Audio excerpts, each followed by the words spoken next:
আসসালামু আলাইকুম বন্ধুরা, আমি চলে আসছি আজকে মাদারপুরের বিখ্যাত খিচুড়ি দোকান ভাই ভাই খাবার হোটেল, যেটা নাম। যদিও আমরা মাঝে মাঝে আসি, আমি এবং আজকে আমার ফ্রেন্ডদের সাথে একসাথে নিয়ে আসছি, ভাবছিলাম সাথে ভিডিওটা করে ফেলি। আর খিচুড়িটা শুধু বিকাল থেকে সারা চালু থাকে, প্রায় রাত 12টা 1টা পর্যন্ত চালু থাকে যতটুকু জানি।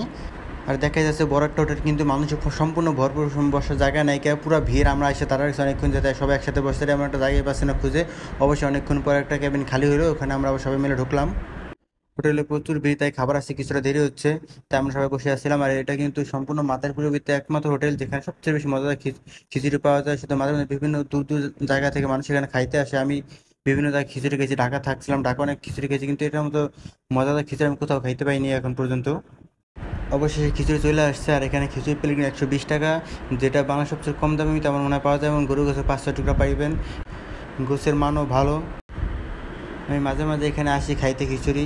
এখানকার খিচুড়ির মতো আমি খিচুড়ি অন্য কোথাও পাইনি। আর যারা মাদারীপুর ঘুরতে আসেন, অবশ্যই মাদারীপুরে খিচুড়িটা খেয়ে যাবেন। খিচুড়ি না খেয়ে গেলে সম্পূর্ণ একটা মাদারীপুর সবচেয়ে প্রিয় জিনিসটাই মিস করবেন। সো খিচুড়ি অবশ্যই খেয়ে যাবেন, মাস্ট বি, যারা মাদারীপুর ঘুরতে আসেন বা অন্য যে কোনো কাজে আসেন।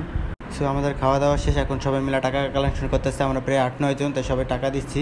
এটাই বন্ধুদের মধ্যে একটা মজা, যে একসাথে খেয়ে সবাই আবার একসাথে টাকা উঠাচ্ছি। দেখেন এখানে খিচুড়ি দেওয়া হয়, যেখানে অলরেডি 3-4 টাকা আনা রাখতেছে, 2 জন মিলে দিতেই আছে, তারপরে খিচুড়ি দিয়ে সারতে পারতেছে না, এত পরিমাণে ভিড় থাকে।